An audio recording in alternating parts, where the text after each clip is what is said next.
Hi guys, welcome to my channel. I'm doing a step-by-step guide for these D'Agostini Sovereign of the Seas. So this will be a guide to talk you through from start to finish of building the model. This can also be used for other ships. The same techniques can be used for other ships. So it's not just for the Sovereign of the Seas. Obviously there's going to be more details with the Sovereign of the Seas, and we'll follow the magazine, so hopefully you will end up with a model which is similar to this, if not better. So I hope you enjoy the vlogs that I'll be doing from starting laying the keel all the way through to actually finishing the model. Each week we'll be going through about 5 magazines of what you need to do within those magazines and what you get. So before we go actually into the magazines, I'd like to go through what you may need for building the models. These are some of the most well, it's the basic equipment that you will need. So for starters, you will need some scalpels or blades for cutting. I use the ones with detachable blades, so that one is, as you can see, it's a straight edge one. These are usually useful for cutting things away from the frets, and then I've got a rounded one which you can rock back and forwards as well. You can also use buy multiple sets online depending on what you want. So as I said, you get a set from Amazon or eBay which has got about 5 or 6 handles and then multiple blades, but it is your preference. With the detachable blades, like I showed earlier, these ones, you can get the packs of blades from Amazon or eBay, usually 100 blades. So always make sure you do have a fresh blade, and change it as often as possible, because they do dull and you want a very clean cut. Next thing I would recommend that you have are clamps. So again, these can be bought in sets. So very small clamps, these are the pincer clamps, I believe they're called, and then you've got the medium size and also the very large size. So I say these can be bought in sets. As well as those clamps, you can use the little D clamps or G clamps, depends on how you want to look at them. D clamps, I think they're called, which screw off. I've got a number of those. Finally, a selection of the scissor clamps. These are very useful if you are wanting to hold things. You can tighten them to your desired holding, basically. A couple of other things you may require is a vise. This will actually give you almost like another pair of hands. So if you're holding something, you're needing to do work, put it into the vise. Make sure that you have got some padding in there so it doesn't damage the item that you're working on. Other things you may need will need wood glue. So I've got 2 different types of glue. So I've got the Gorilla Glue, which I find is very good and very strong, and then you can just pour it into a smaller dispenser if needed when you're ready. And then the other one I use is the 151 wood glue.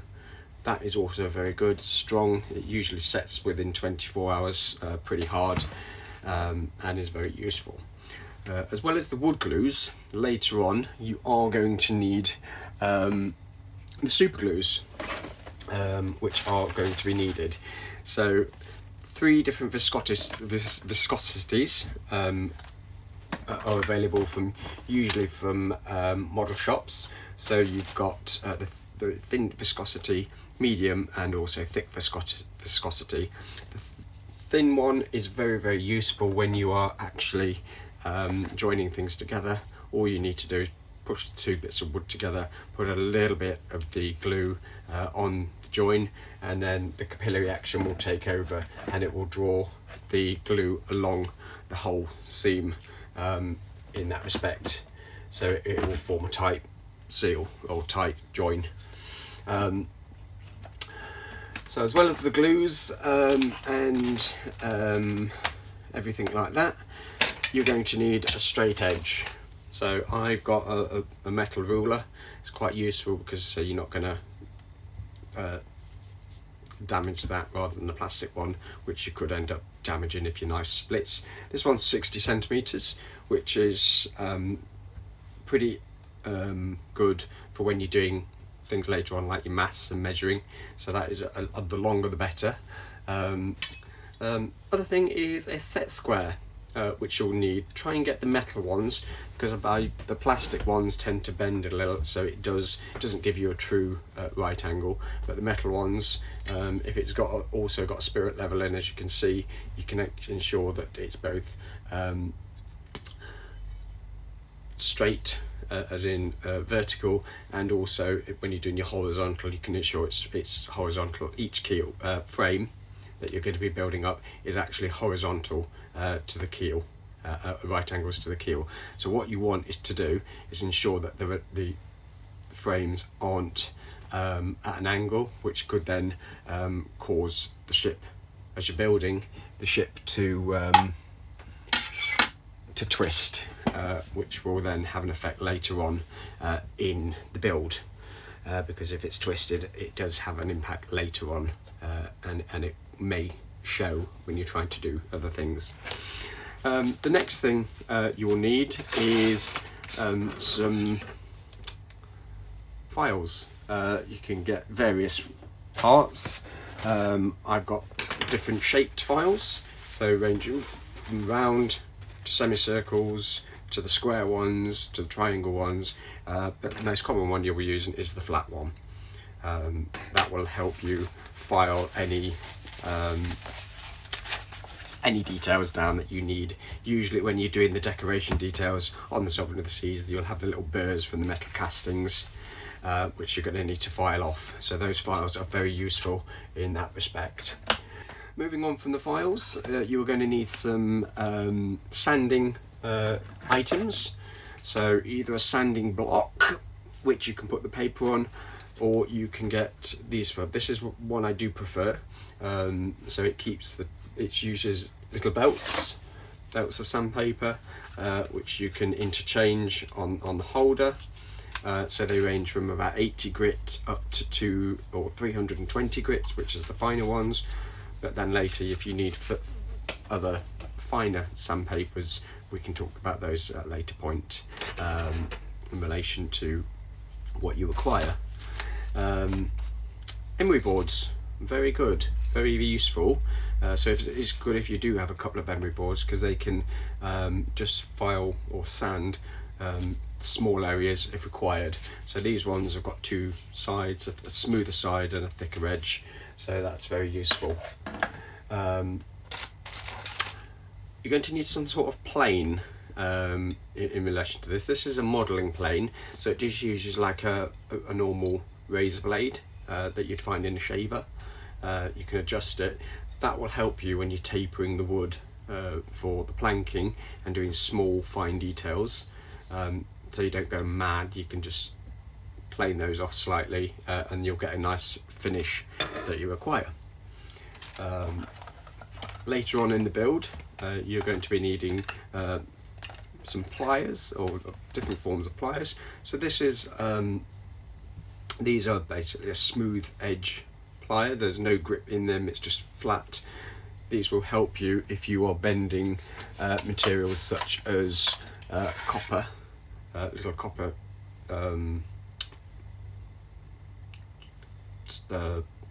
sheets, so you can just bend them. You can get the right angles, not sheets, should I say, strips, copper strips. so you can just bend them how you want to, and you'll form the angles.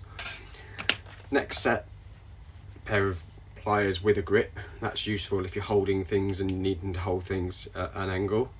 And then rounded nose pliers, which is good if you want to bend like a circle on the strip or on wire. If you need to bend it round, they are quite useful.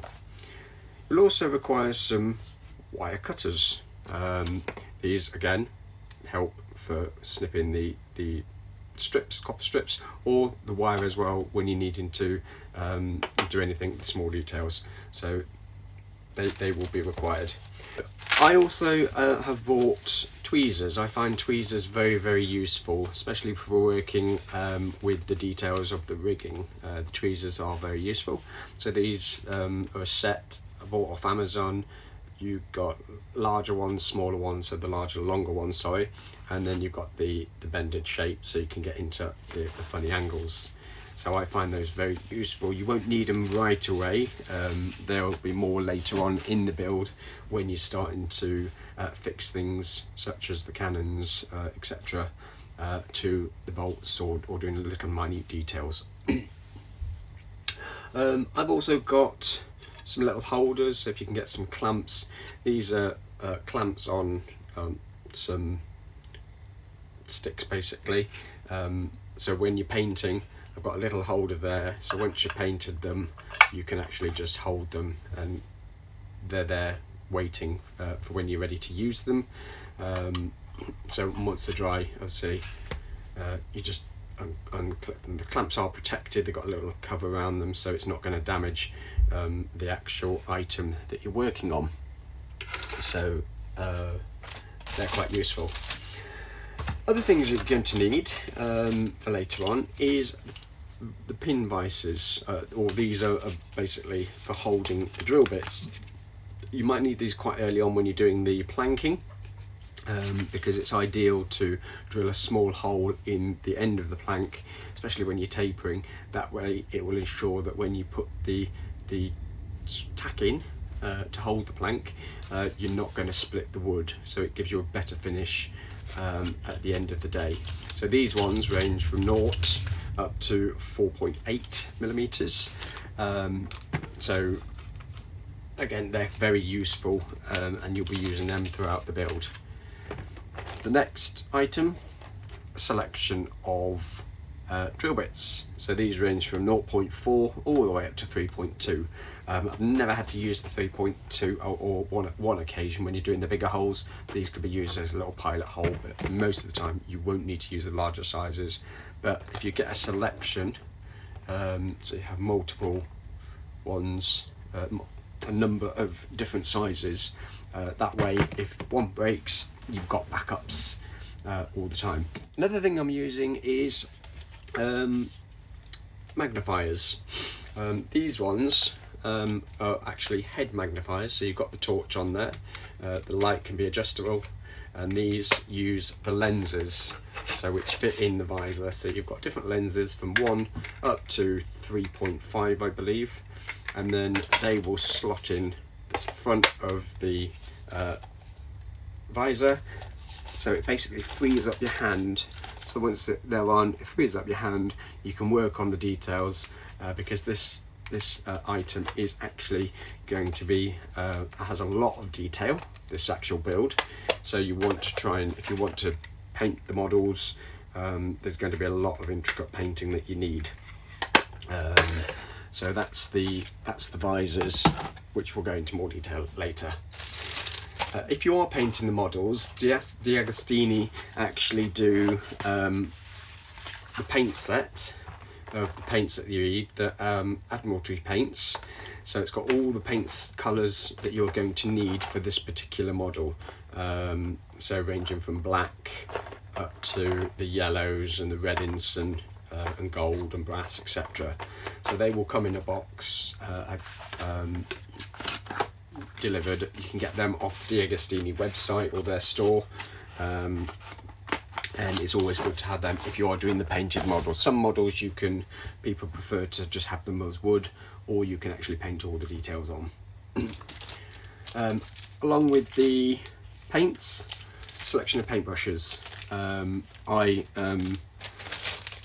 got loads of paintbrushes, so you want different sizes ranging from 0 all the way up. If you're doing larger areas, you can use the bigger brushes, and then get a couple of 0000 ones or 40s, I think it is, these ones. So these are really useful if you're doing intricate detailing on the models and on the designs. So it's very useful to have some fine tipped paintbrushes in regards to that.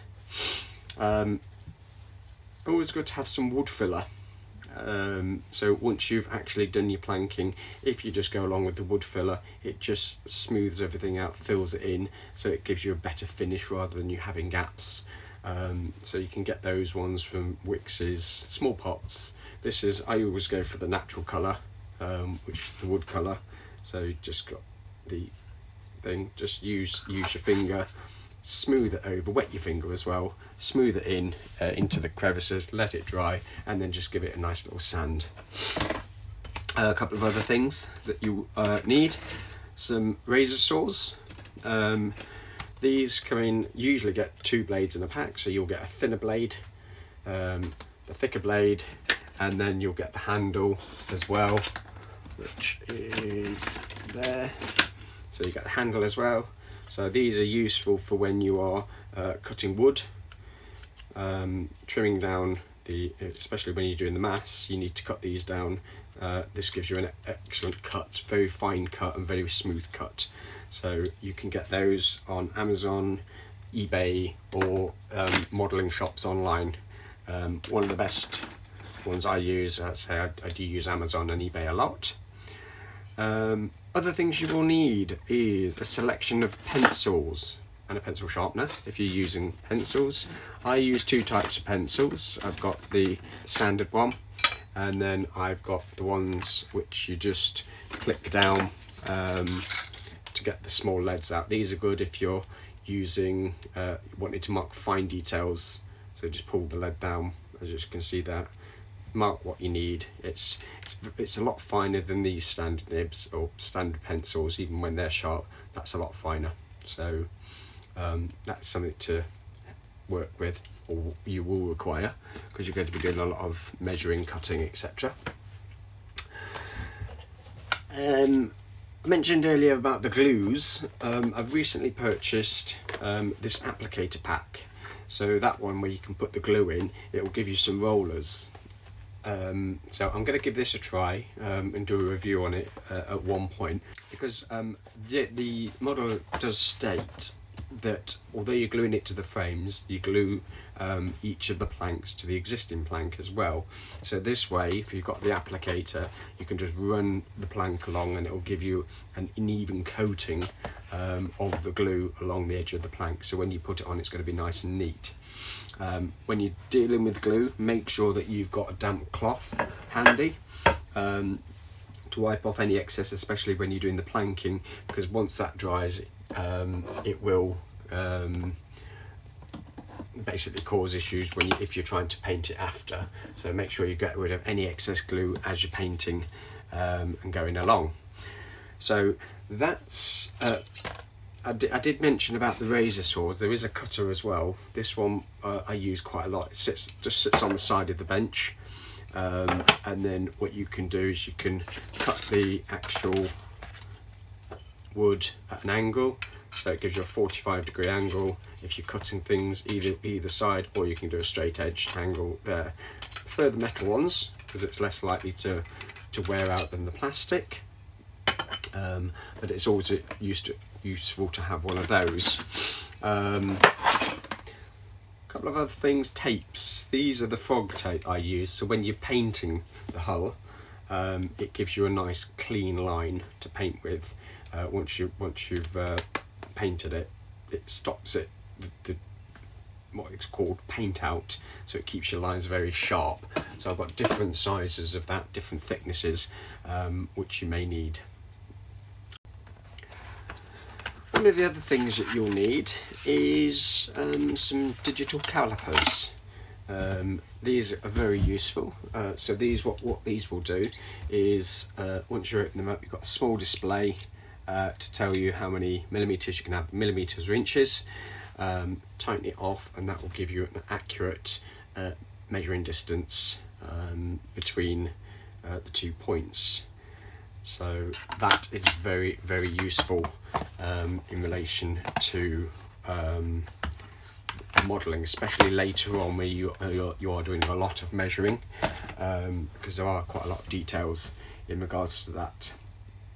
I personally also use, as well as the calipers, I use them almost like a big compass, because this one will help you to measure proper distances. Usually when you're making the decking or something like that, you do need to measure something over large distances, because sometimes there are a little bit of mathematics that you need to work out when you're doing between frames, and it will say how many bits of wood or how many planks you need, etc. But we'll discuss that further on when we're ready to get to that point. Jigs. This is going to be, we're going to start looking at these in the first episode, but the jig is what actually holds the model while you're working on it. Various jigs that you can make. The magazines do explain how to make a jig, so you've got it for your model. Also, I have used one of these for this. This is a smaller jig, and what happens is you put the keel into the clamps, which are adjustable. You put the keel into the clamps. This would normally be clamped to the desk, and then obviously you can rotate this around. So unscrew the thing slightly, the screw at the bottom, unscrew that one, and the whole thing will rotate around. This is very useful at the beginning if you're doing a lot of detail. Better on small boats, when you're doing small boats. Sovereign of the Seas, it would be a bit more difficult, because you do need the room to rotate it round if you wanted to use that bit of item. Another bit of item or bit of kit that I use is a Dremel kit. These have got the little sanders in if you need them, if you wanted to just touch up a little bit of details. They're very useful if you're doing a lot of holes. So for instance, if you're doing the portholes, you can use a Dremel with a little drill bit on just to do the points, so you can start cutting out those, because if you need to use a pin vise, there's a lot of holes to do. This is more efficient, a lot quicker, and I say it's very, very easy, but we'll discuss that when we're starting to use or need them, or need this. So we'll show you how they're used and or how I use them, and the benefits of it. Something I forgot to mention is masks. These you can buy from usually DIY places. So because you're going to be doing a lot of work with sanding, it is useful to have a mask. As you're sanding, these ones will stop obviously the sawdust getting in, or the wood dust getting into your lungs. So health and safety, really have the mask on when you're actually doing any sanding whatsoever. So I usually buy a pack of those, and they're quite useful. I've also got a workbench, and I believe the magazines do tell you how to build a workstation. I have actually got a workbench, so as you can see, let's have a look. My workbench is there, so that shows you what you can actually do. So that workbench, you can actually, as you're building it, you can rest the ship on there. It's got a tray underneath where you can store things, storage for wood and bits down here. So let me just get the light on that for you. So storage for the wood and that, or any items that you need there. Storage under there, little drawers where you can put your clamps, etc. Other bits of items that you will need, one more bit of item is a hammer. This will be used to tack in the nails, so you'll be using that quite a lot to begin with. And I would also recommend that you have a storage box. This will be for items, so it's a sectionalised storage box. This will be for items that you won't be using it straight away, such as cannons, anchors, little bits of blocks, etc. So as you go along, you will be getting small items, blocks and dead eyes and things like that. So it's easier if you have somewhere to put them, so they're safe, so they don't go everywhere. So I like to label up all the blocks, so the 4mm blocks, the 5mm blocks, put them all in one bag and put them safe into a storage container, so that when I need them, that they're accessible. I know straight away which ones to use, but we'll go into that in a bit more detail as we start coming to that point when you start getting the items. Something else that you'll need during your boat building or model building are scissors. So I use these sort of types, or those sort of types. So I've got a couple of pairs. One's shaped, these ones are flat. I do prefer those ones. These will allow you to cut the threads while you're working on the models. Very useful. You can get into tight spaces, and I do find those very useful. So if you do get yourself a good pair of scissors, which will enable you to cut the threads accordingly. The next episode, or the next vlog, what we'll do is we'll start looking at the magazines now, and find out what you get in each magazine, and then we can obviously go into more detail and start the build. So I hope you enjoy this this vlog. I would love it if you can subscribe and press the bell notification, and that will tell you when I'm uploading new videos. If you have any questions or have any comments, please let me know below, and then I will try to answer them as best as possible. If not, I will try and find the answers for you. I say, enjoy these videos, it's going to be good. So if you are doing the D'Agostini models, this will be a step-by-step guide, and we can work through this together, so yours will be better or as good as the one on the actual magazines. So in the next issue we'll start having a look at the magazines, and then see what you get in each magazine to get you started. Okay, thank you guys, and I'll say speak to you soon. Bye bye.